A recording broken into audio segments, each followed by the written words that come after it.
أعوذ بالله من الشيطان الرجيم بسم الله الرحمن الرحيم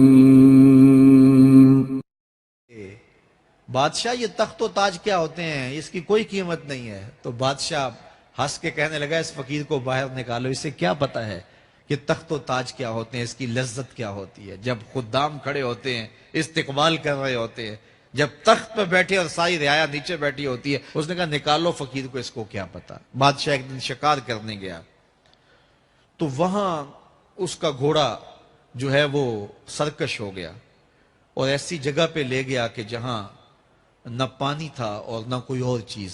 بادشاہ وہاں ہانپ رہا ہے کہ وہی فقیر مشکیزہ ڈالے ہوئے گزرا اور آواز دے رہا ہے پانی لے لو، پانی لے لو۔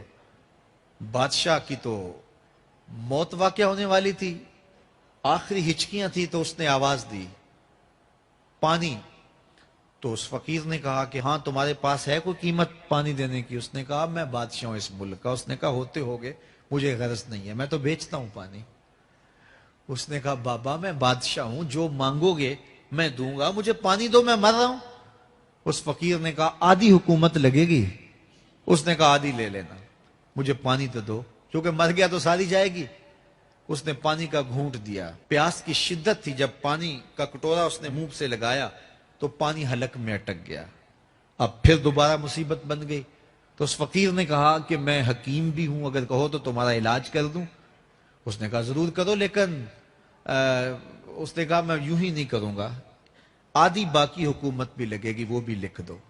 اس نے چمڑے کے اوپر لکھوا لیا، ساری حکومت لکھوا لی، اور اس نے اس کا علاج کیا فوری۔ جو اس کے پاس ٹوٹکا ٹونا تھا تو اس کا پانی حلق سے نیچے اتر گیا۔ بادشاہ گھوڑے پہ بیٹھا واپس آیا، وقت گزر گیا، عرصہ بیت گیا۔ بادشاہ پھر تخت پہ بیٹھا تھا، وہی فقیر بھیس بدل کے دوبارہ آ گیا۔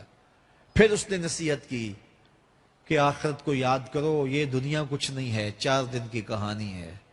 بادشاہ نے کہا تو میرا خیال ہے پہلے بھی کبھی آیا تھا، تو نہیں سمجھتا تخت و تاج کی لذت کیا ہے۔ اس نے کہا اس کی کوئی قدر و قیمت نہیں ہے، چھوڑ اسے، آخرت سب کچھ ہے۔ تو اس نے کہا نکالو اس فقیر بابے کو، یہ اس دن بھی آیا تھا تو آج پھر آ گیا ہے، اپنی راہ لے بابا۔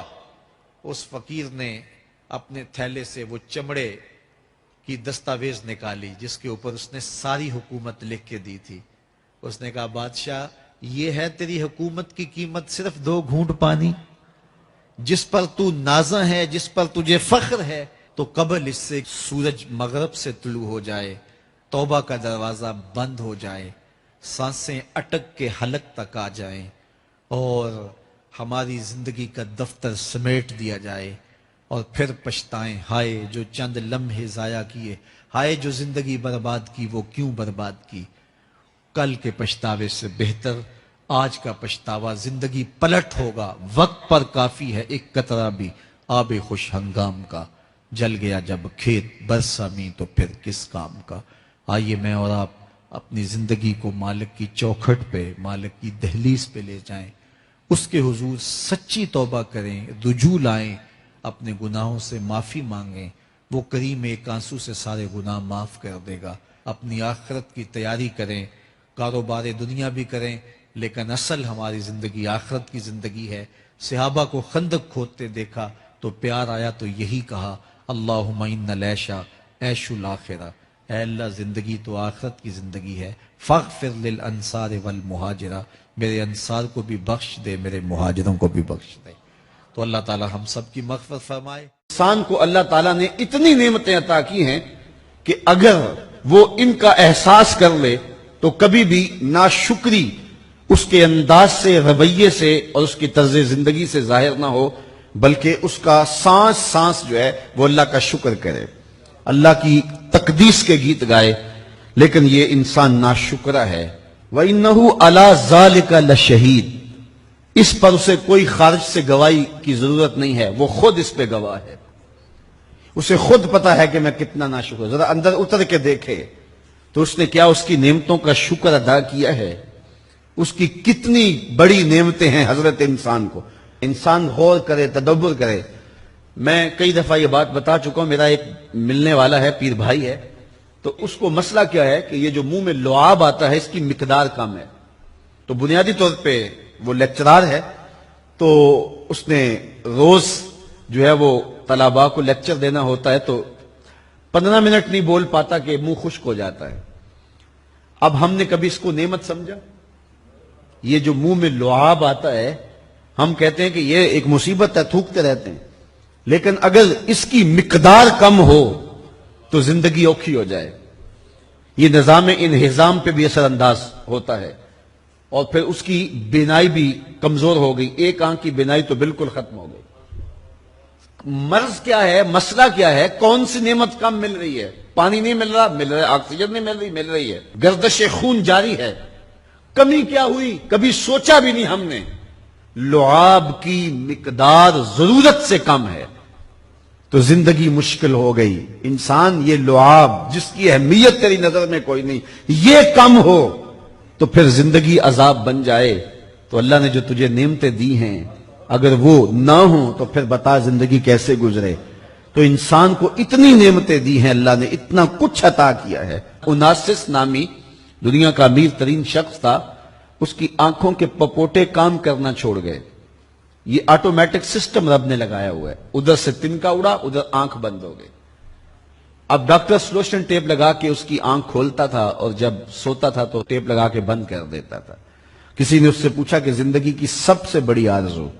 کہا کاش اپنی آنکھیں اپنی مرضی سے کھول سکوں. کہا اس کے لیے کوئی قیمت پیسے دینے پڑے تو کتنے دے گا؟ کہا ساری دولت لگا دوں گا. کبھی ہم نے یہ احساس ہوا؟ بہت سارے لوگوں کو آج پتا چلا ہوگا یہ بھی ایک سسٹم ہے، ایسا ہے، رب نے قدرتی لگایا ہوا ہے. اس پر کوئی بل ہی نہیں کبھی آیا. آپ 3 مہینے بل نہ دے تو وابڈا والے میٹر کاٹ دیتے ہیں کہ نہیں؟ بجلی کاٹ دیتے ہیں، سوئی گیس والے کنیکشن کاٹ دیتے ہیں. لیکن ساری زندگی رب کو سجدہ نہ کرو.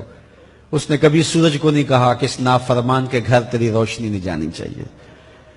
اس نے کبھی چاند کو نہیں کہا کہ تیری چاندنی اس کے آنگن میں نہیں جانی چاہیے. جس طرح با یزید کے گھر میں سورج کی کرنیں جاتی ہیں، اس نافرمان کے گھر میں بھی ایسے ہی جاتی ہیں. تو انسان کو اللہ نے بڑا کچھ دیا، لیکن یہ اس کے باوجود ناسپاس ہے، ناشکر گزار ہے. تو کہا اس کے لیے کوئی اس کو خارج سے دلیلیں نہیں چاہیے. انسان اگر اپنے پہ غور کرے تو انسان کے اندر ہی سب کچھ ہے. میں کہاں کھڑا ہوں مجھے پتا ہے، آپ کہاں کھڑے ہیں آپ کو پتا ہے. یہاں میں واز کر رہا ہوں، تلقین کر رہا ہوں، نصیحت کر رہا ہوں، آپ کی نظروں میں بہت اچھا ہوں گا. میں اچھا ہوں یا نہیں ہوں میں اچھی طرح جانتا ہوں. آپ میری نظروں میں بہت اچھے ہیں، آپ اچھے ہیں یا نہیں ہیں یہ آپ اپنے سے پوچھیں، آپ اچھی طرح جانتے ہیں. انسان اپنی حقیقت سے خود آگاہ ہے کہ وہ کس جگہ کھڑا ہے، وہ جانتا ہے. وَإِنَّهُ عَلَىٰ ذَلِكَ لَشَهِيدٌ. اسے خارج سے کوئی دلیل نہیں چاہیے. آج وقت ہے اپنا رب سے جوڑ لیں. اس کی رحمتوں کے دروازے کھلے ہوئے، اس کی کرم نوازیوں کا می برس رہا ہے. یہ موسم نور ہے نا، ایک نیکی کرو 70 نیکیوں کا ثواب ملتا. کرم نوازیوں کی برکھا برستی ہے. وہ ایک فقیر تھا، وہ بازار میں کھڑا رو رہا تھا. کسی نے رک کے پوچھا، کہا بابا کیوں رو رہے ہو، کیا ہوا ہے تمہیں؟ کسی نے مارا ہے، تنگ کیا ہے، بھوک کی شدت ہے، کیا ماجرا ہے؟ کہا نہ بابا یہ میرے مسئلے نہیں ہیں. کہا پھر کیوں کھڑے ہو؟ وہ مجذوب تھا. کہنے لگا میرا پروگرام بنا کہ بندوں کی اور رب کی صلح کروا دوں. تو کہا پھر کیا ہوا؟ کہا وہ تو مانتے ہیں یہ نہیں مانتے. وہ تو کہتا ہے لے آئے نے میری دہلیز پہ، ایک آنسو سے سارے گناہ معاف کرتا ہوں، لیکن یہ میری سنتے ہی نہیں ہے. ایسا پیار ہو گیا دنیا سے، میری بات ہی نہیں سمجھتے. میں انہیں سمجھاتا ہوں، آگے سے مجھے پتھر مارتے ہیں. میں ان کی خیر کے لیے ان کو کہانی سنا رہا ہوں، میاں یہ دنیا عارضی ہے، لیکن یہ مجھے گھور گھور کے دیکھتے ہیں. مجھے ان کی عقل پہ رونا آ رہا ہے. وہ کہتا ہے لے آ میری چوکھٹ پہ، ابھی معاف کر دوں گا، ایک آنسو سے سارے گناہ دھو ڈالوں گا، سمندر کی جھاگ کے برابر بھی گناہ ہیں تو مٹا ڈالوں گا. لیکن یہ سمجھتے نہیں ہیں. خیر وہ چلا گیا. اگلے دن گیا تو قبرستان کے قریب سے گزرا تو وہ فقیر وہاں کھڑا رو رہا تھا. تو وہ پھر رو گیا. کہا بابا عجیب کہانی ہے تیری، بازاروں میں بھی روتا ہے اور قبرستانوں میں بھی روتا ہے، آج کیا مسئلہ ہے؟ کہا آج بھی میرا کل والا ہی مسئلہ ہے. کہا آج کیا مسئلہ ہے؟ کہا آج میں ادھر آیا تھا کہ ان کی اور رب کی صلح کروا دوں. تو کہا آج پھر کیا بنا؟ کہا آج یہ مانتے ہیں وہ نہیں مانتا. تو قبل اس سے کہ وہ وقت آئے کہ پھر وہ نہ مانے، آج لے ان کی پناہ، آج مدد مانگ ان سے. کل قیامت کو نہ مانیں گے اگر مان گیا. تو یہ تھوڑا وقت ہے زندگی کا، اس زندگی کو غنیمت سمجھیں. آفاق کے ہر ہر گوشے میں قرآن سنا کر دم لینا،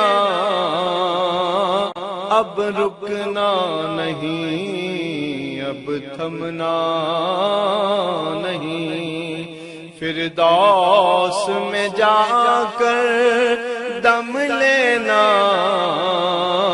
آفاق کے ہر ہر گوشے میں قرآن سنا کر دم لینا، اب رکنا نہیں، اب تھمنا